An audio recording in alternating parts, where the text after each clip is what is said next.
we've got basketball action here in New Orleans, Louisiana at the New Orleans Arena. Across from the Superdome, home of the Hornets, live on 2K Sports. Glad to have you with us for more NBA action. I'm Kevin Harlan, introducing the rest of the 2K broadcast team. Steve Kerr, Clark Kellogg, and sideline reporter Doris Burke. Coming in off the road, the Hornets are back in New Orleans for this game. It's been a very challenging start to the season for these guys, losing all but one of their first 8 games. The home fans really will get an opportunity to see their favorite team during this long homestand. Yeah, they're going to want to give those fans something to cheer about right away, Clark. And this is a big one for them here today. Establish the home court and build some confidence. And checking out Utah's opening lineup, courtesy of State Farm. At the 4 and 5, Paul Millsap and Al Jefferson. Hayward out there with Mo Williams, and it's Williams at the 3 spot. And for New Orleans, Vasquez at point with Rivers playing the 2.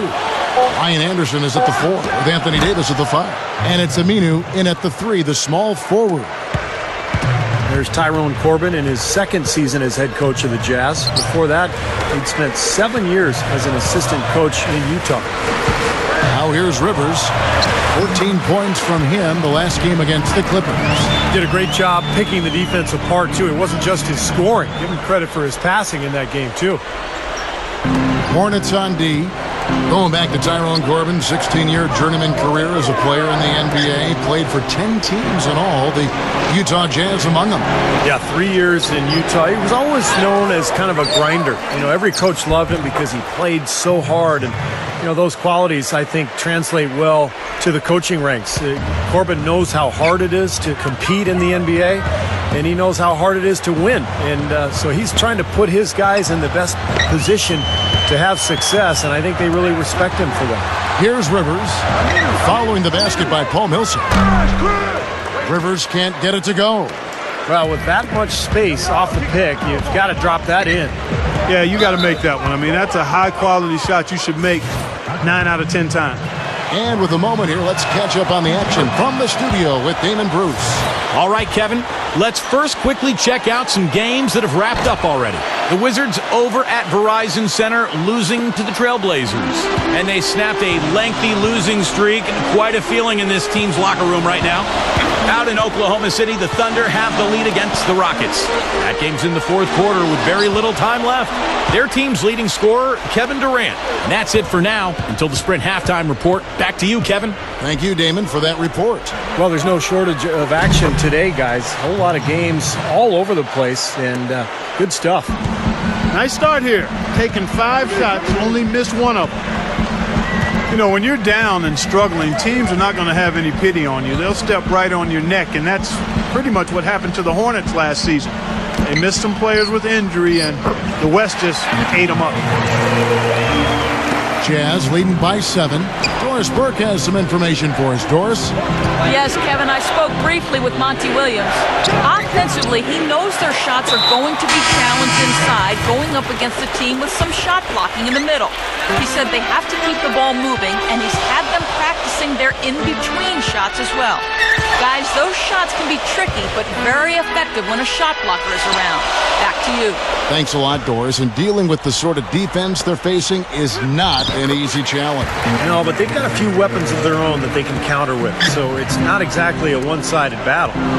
Maybe so, Steve, but those weapons are still going to have to perform at a really high level for them to have a chance to be successful.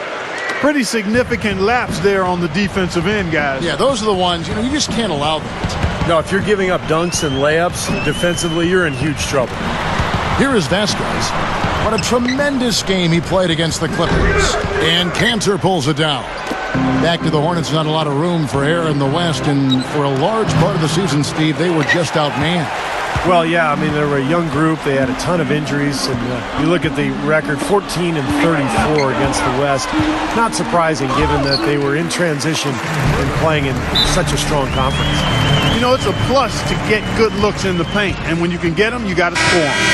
New Orleans making some changes here. Davis is checked in for Lopez. Jason Smith comes in for Al-Farouq Aminu. Roger Mason is subbed in for Vasquez.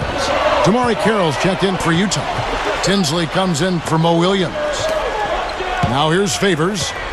We saw him with 19 points his last outing. With the fadeaway. No good. Last outing for New Orleans, they won that game against the Clippers in Los Angeles. And no question, the three-point shot was the difference in that game, fellas. Their percentage from downtown was outstanding. Yeah, and I know that's something you can appreciate, and it makes you smile, doesn't it, Steve? It's one of the better team performances you're going to see from beyond the arc. Well, that's my game, Clark. You know that. Well, you're not going to get a more high-quality look than that. Terrific offensive rebound there. He kicks it to 4. 6-second difference between shot and game clock. Feeds it to Favors. Here's Tinsley. Jacks up a 3. There's the bucket. Good. Boy, it's been a hot shooting first quarter for them so far. Steve, it's been fun to watch. I mean, the shots are dropping, and it's led to an excellent start. Rivers can't get it to go. Yeah, that's a low percentage shot right there. Yeah, it sure is. I mean, he's got to be thinking out there a little better. Make the pass in that situation. Don't force a bad.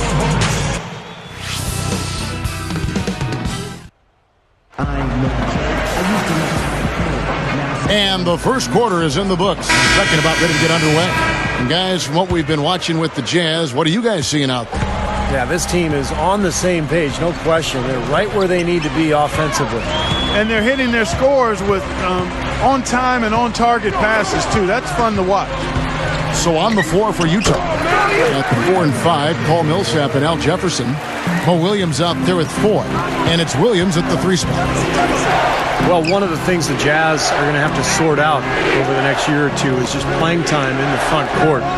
And that equation was made even more confusing with the addition of Enes Kanter in the draft. But he played a very limited role last year, and the minutes seemed to work out for everybody. But as he develops, it'll be very interesting to keep an eye on the rotation of the Utah front court. Henry misses. You know, he can be a little hesitant near the rim. We saw it there. If the defense offers just a little bit of resistance, he doesn't take it up quite strong enough. Second quarter of basketball, about 1 minute played so far. Here is Vasquez. He's guarded by Williams. Vasquez kicks to Anderson.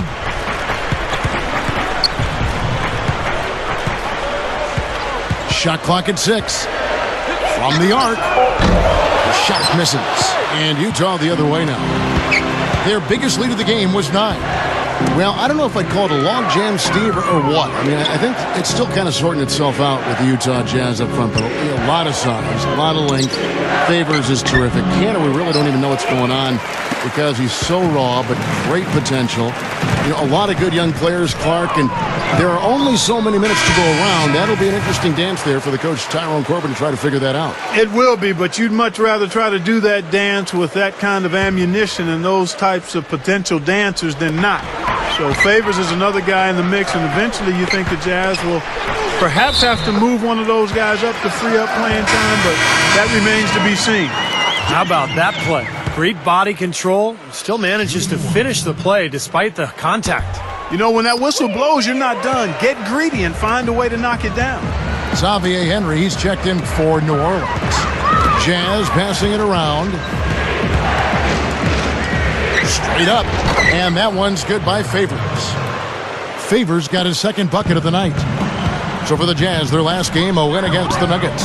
Well, they benefited from some very loose play from their opponents that night, Clark. Yeah, you're exactly right. I mean, there were a lot of turnovers in that game. Some were caused by their good defensive play, but some were just careless.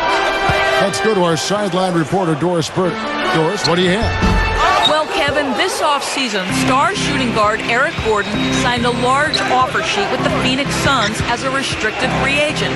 The Hornets then matched the offer, but not before Gordon said that Phoenix was the franchise for him and, quote, where his heart was. Guys, the Hornets are hoping Gordon buys into what they're doing in New Orleans. Coach Monty Williams warned, we want people that want to be here. If you don't want to be here, then we have to make some adjustments. We'll see how it plays out, gentlemen. That'll be the question. Thanks, Doris. It's stolen by Davis. There's the dish to Henry. All alone. Throws down the breakaway jam. Boy, that happened fast. Just the immediate bucket off the steal. Well, one of the things they have is the ability to score quickly after a turnover. Now Tinsley. Now the feed to Carroll. And that's a foul called on Xavier Henry. That is his first foul of the game. So for the Hornets, Ryan Anderson, he's checked in for Jason Smith. Aminu comes in for Xavier Henry. And it's Vasquez in for Roger Mason. Williams dishes to Hayward. Backing down is Jefferson. Easy shot. That's good on the jump shot. And the Jazz lead by 6. Carving them up inside there, Kevin. I mean, the defense has been vulnerable in there. Yeah, that's 3 straight field goals in the paint area. That's really good offense. His first shot coming late. Here's Davis. So he gets the whistle. Contact on the way up and 2 shots coming up. Yeah, Kevin, Davis was one of the most prolific shot blockers in college basketball history, despite only playing for 1 season at Kentucky. And, Steve, what you notice about him is he can go out on the perimeter and block shots. Impeccable timing in terms of his shot blocking and defensive presence. Very mobile and a thinker out there at the defensive end of the floor. Here's Millsap. The kick out to Williams. A 3-ball. Williams gets the bucket. Williams has got 5 now. He's going to take that shot every time if he has that much room to get it off. Rivers passes to Aminu. To the middle, Rivers. And a missed layup. Well, they are getting out rebounded here, and it's showing up on the scoreboard as well. Yeah, it's something they're going to have to improve upon if they're going to win this game. Jefferson, that's good. How did he get that to go? Even after the whistle, I like the awareness, the alertness, and the presence of mind to finish the play. You know, one of the interesting parts of that Monte Ellis-Andrew Bogut deal was that the Jazz were actually in line to receive the Warriors' first-round pick. It was protected through 7. And so Golden State, part of the deal with Ellis leaving and Bogut being hurt was that the Warriors thought they might lose enough games to actually retain that pick. But they didn't know that, going in one way or the other, how that would work out. Jason Smith, he's checked in for Davis. Here's Aminu. Rivers. Al Jefferson grabs the miss. Jefferson's got 4 rebounds now tonight. About 3 seconds between shot and game clock. They get a hand on it. Now running a little bit of time off. Looks like they're going to play for the final shot. Steve, you're right. If nothing presents itself, hold for 1. Not stop. There's no way to stop that. I mean, there's nothing you can do when he's coming at him like that. Well, that's right, Clark.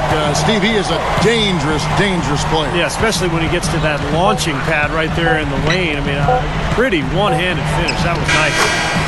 And the defense really has to pick it up here, guys. They allowed themselves to get picked too easily. And we finished one half of basketball.